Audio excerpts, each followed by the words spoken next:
결과적으로 물가와 경기만을 다른 변수가 없다라고 가정했을 때 이런 요인들이 등장할 거라고 한다면 두 가지 요인들만을 좀 고려해 본다면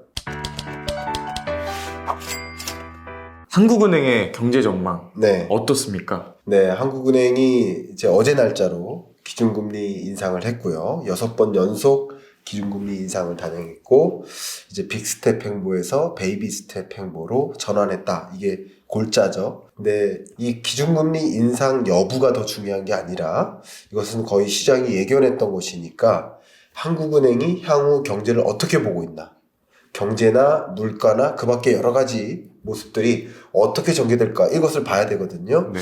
그래서 여러분들께 오늘은 특별히 경제 읽어주는 남자 클로즈업인데 경제 보고서 읽어주는 남자 컨셉으로 보고서를 좀 읽어드릴까 합니다. 너무나 중요한 이야기들이 있고 제가 책에서도 쉬운 표현으로 많이 담아내고는 있지만 한국은행은 어떻게 경기를 진단하고 23년 한국은행은 어떻게 경제를 전망하나, 저의 생각이 아니라 한국은행은 어떻게 보고 있나, 이게 그 보고서이거든요. 이 보고서, 이것을 좀 중요한 핵심 부분들만을 좀 짚어서 말씀을 드려보려고 합니다. 그래서 그 첫 번째 질문이 경제 전망 어떻게 보고 있나, 네. 이거잖아요. 경제 전망 보고서 이 자료를 보면 경제 전망, 이게 전체 경제 전망이에요. 22년 올해가 2.6%.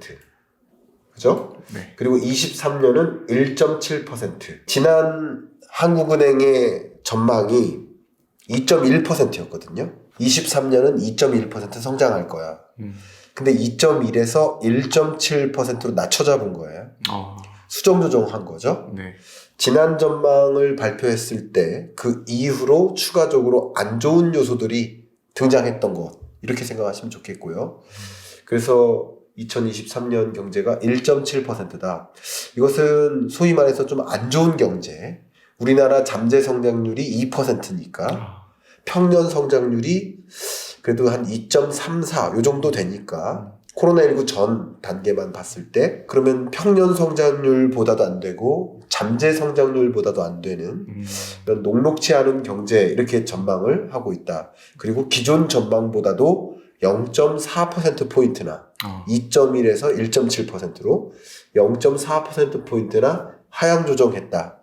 이게 이 경제 전망의 주요 골자, 이렇게 볼 수 있겠습니다. 우리나라 경제가 그래도 가장 좋았을 때 네. 경제 성장률이 몇 %포인트였나요, 교수님? 우리나라가 가장 좋았을 때는 뭐 과거의 고도 성장기, 우리나라가 신흥국이라고 불려졌던, 우리나라는 지금 선진국 범주에 들어가 있지만 신흥국 범주였을 때, 특히 1970, 80년대 태어나시기 전에 저랑 나이 차이가 굉장히 많이 납니다. 여러분 보시죠. 굉장히 많이 납니다. 그러니까 그 시대 때는 우리나라 성장률도 뭐 10%, 13% 이렇게 기록했었습니다. 예. 그러다가 이제 성장세가 이제 주춤해지고 점차 이제 저성장 고착화, 이렇게 국면이 전개되고 있는 모습. 근데 이 팬데믹 위기 때문에 경제가 움푹 패였었고, 그리고 이 21년 나름 회복되는 듯 하다가 22년에도 회복세가 지속된다, 이렇게 보고 있다가 전쟁 때문에 또 고물가 때문에 또 물가 잡겠다고 금리 인상하니까 고금리 때문에 그것에 역습을 받는 경제, 23년 경제, 이렇게 생각하시면 도움이 될 것 같아요. 네. 그러면 저같이 경할못 분들을 위해서 경제 성장률의 의미를 설명해 주신다면요. 경제는 이제 산술적으로 말씀드리면 GDP죠. GDP는 다른 말로 여러분들이 생산해낸 총 부가가치의 합, 그게 GDP죠. 네. 쉽게 말씀드리면 우리나라 기업이 만약에 자동차 기업밖에 없다, 만약에, 그럼 자동차 100대를 생산한다. 한 대당 1원이다. 그럼 그 나라의 GDP는 100원이 되는 거죠. 총생산. 근데 올해는 총생산이 100대고 1원이니까 100원. 근데 내년은 105대고 여전히 가격은 1원이라고 가정해 볼게요. 그럼 105원이라는 GDP의 증가가 나타난 거죠. 그럼 GDP 증가가 얼마나 이루어졌나, 이걸 보여주는 게 경제 성장률이죠. 그럼 100원에서 105원이니까 5% GDP가 증가했다. 그럼 경제가 5% 성장했다. 이렇게 보는 것이고요. 제가 가끔 어디 다른 채널에서 이야기할 때 사실상 경제 전망책은 이거 하나뿐이다, 라는 말씀을 드렸어요. 네. 다른 책들은 뭐 대부분 이제 트렌드서라고 볼 수 있고, 경제 전망이라는 단어를 붙이려면 내년도 경제 성장률을 제시해야만 합니다. 근데 내년도 경제 성장률이 이 정도 될 거다라고 그 전망치를 제시하는 것, 제시하기 위한 과정이 있겠죠. 네. 예, 그래서 그런 것들을 정식으로 거쳐서 경제 전망치를 제시한 그런 책은 이게 사실은 교양서 중에서는 유일하다고 볼 수 있죠. 네. 그래서 경제 성장률이란 바로 그것이고, 주식이든 부동산이든 여러 자산 시장이든 혹은 여러 산업이든 경제라는 커다란 덩어리 안에 일부가 그 주식 부동산이기 때문에 경제의 그 국면의 변화를 이해하고 경제 성장률이 어떻게 될지를 들여다보고 그 안에서 이 해당 영역들이 어떻게 되는지를 봐야 된다. 네. 숲을 보고 나무를 봐야 된다라는 관점에서 경제 전망을 좀 들여다볼 필요가 있는 것이죠. 2%포인트에 미치지 못하는 그 경제 성장률이 네. 가진 의미는 어떤 걸까요? 자, 2%가 밑돈다. 그러니까 1%대 성장을 한다.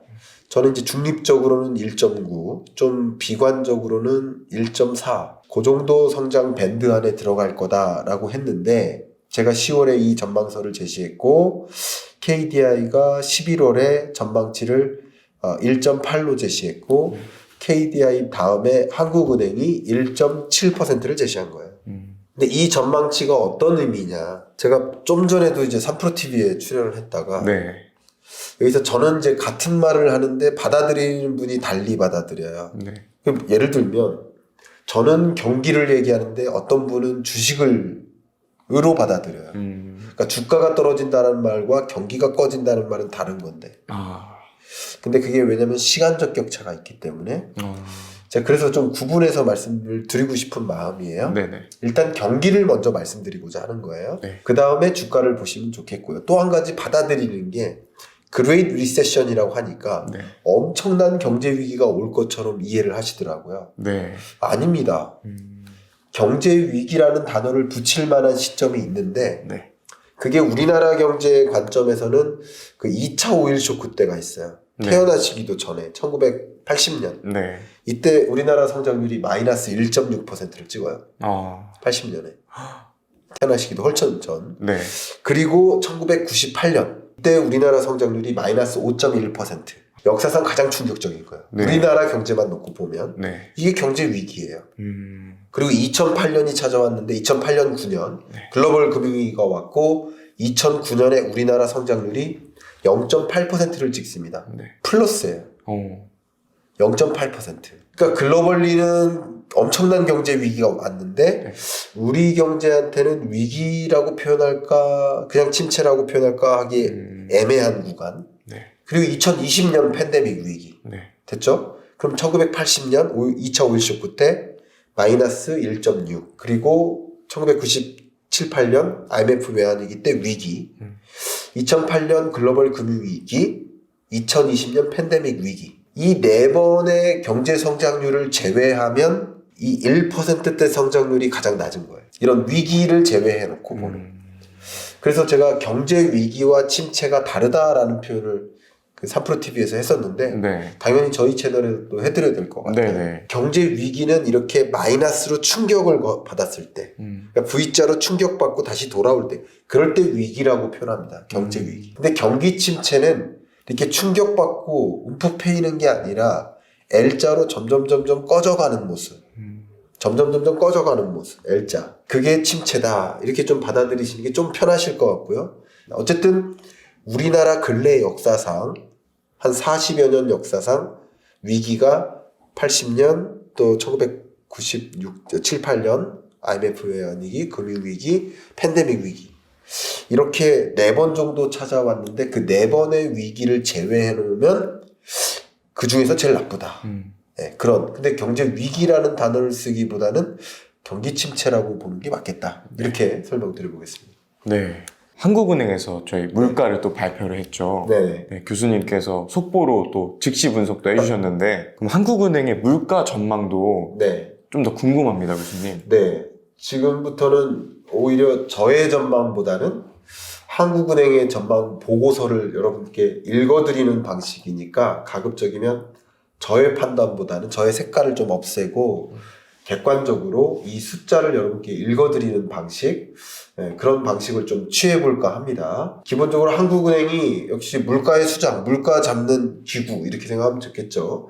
물가 안정이 한국은행의 목적이니만큼 물가를 어떻게 전망했는지가 좀 중요할 텐데요. 여기 한국은행 보고서를 보시면 나옵니다. 35페이지에 있습니다. 이 물가 전망인데요. 소비자 물가 기준으로 22년 연간 5.1%. 그러니까 상반기는 4.6%고 하반기가 더 올랐죠. 뭐 6.3, 5.7, 5.6, 5.5 뭐 이런 식으로. 이렇게 그래서 이제 하반기 남은 기간이 별로 없어요. 지금 11월이잖아요. 네. 그리고 11월이고 이미 10월 물가 지표는 받아들었잖아요. 그럼 11월 물가는 12월에 만날 거고 12월 물가는 1월 달에 23년 1월 달에 그 지표가 발간되겠죠. 그럼 두 개의 물가 지표가 받아들여지지 않은 상황에서의 물가 전망이니까 이건 거의 맞을 가능성이 높다 이렇게 보시면 좋아요. 올해 전망치는. 그래서 올해 물가 상승률이 5.1%로 연간 기준으로 굉장히 높은 수준이다. 2%가 목표 물가인데 2%를 훨씬 상회하는 그런 물가다. 그 물가 상승 기조는 21년부터 사실 시작됐다. 21년 중반부터. 그러다가 점점점 상반기, 하반기 거치면서 더 고물가, 고착화됐다. 6, 7월 정도가 고점이니까 그 이후로는 안정화를 갖는데 이게 중요하죠. 그럼 23년 물가는 어떻게 될까?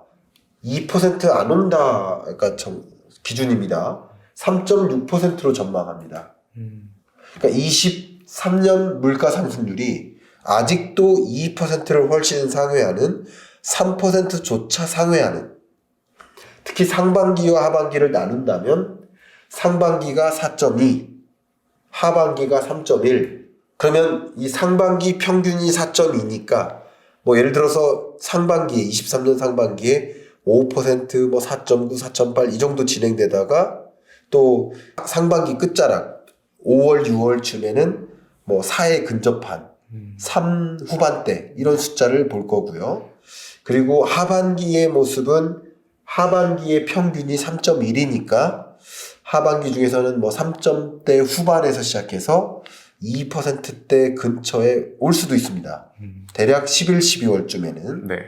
그런 흐름으로 한국은행은 전망하고 있습니다. 결과적으로 말씀드리면 2% 목표 물가에 부합하는 수준, 그런 수준은 23년 연내에 안 온다라고 가정하는 것이죠. 그래서 다른 지표들, 예를 들어 경기 침체 리스크나 또 시스템적 리스크 이런 것들이 발생하지 않는 전제하에서 물가만 놓고 금리 인상 여부를 결정한다. 단정을 해본다면 그럴 경우라면 금리 인하의 가능성은 좀 희박해 보인다. 이렇게 설명해 볼 수 있을 것 같아요. 네. 한국은행 보고서에서 네. 물가를 이렇게 같이 살펴봤는데 네. 그렇다면 경기는 또 어떤 시나리오로 흘러갈까요? 네. 기본적인 골자는 22년이 안 좋고 23년은 더 안 좋다. 근데 역시 물가를 뜯어본 것처럼 상반기, 하반기를 경기를 이렇게 뜯어보면 경기가 상고하저일지 23년 연중에서도 근데 23년이 상고하저가 아니라 상반기가 상저고 하반기가 고인 하고인지 상저하고인지 이걸 좀 구분해 보면 도움이 될 것 같아요. 보신다면 이게 상반기와 하반기 반기별로 나타낸 지표입니다. 이 장표는 26페이지에 있습니다. 이 보고서상에서 보시는 것처럼 2020년 충격이 있고 21년 상반기 하반기 괜찮았어요. 그리고 22년에도 괜찮은 기조가 유지될 줄 알았는데 전쟁의 충격, 인플레이션의 충격, 금리의 역습으로 계속 안 좋아지는 거예요. 안 좋아지는 그 저점을 23년 상반기로 봤습니다. 23년 하반기 들어서는 경기가 괜찮아질 것이라고 보고 있는 거예요. 자, 이렇게 본다면 이 경기라는 것, 물가라는 지표를 봐도 금리 인하는 어렵구나.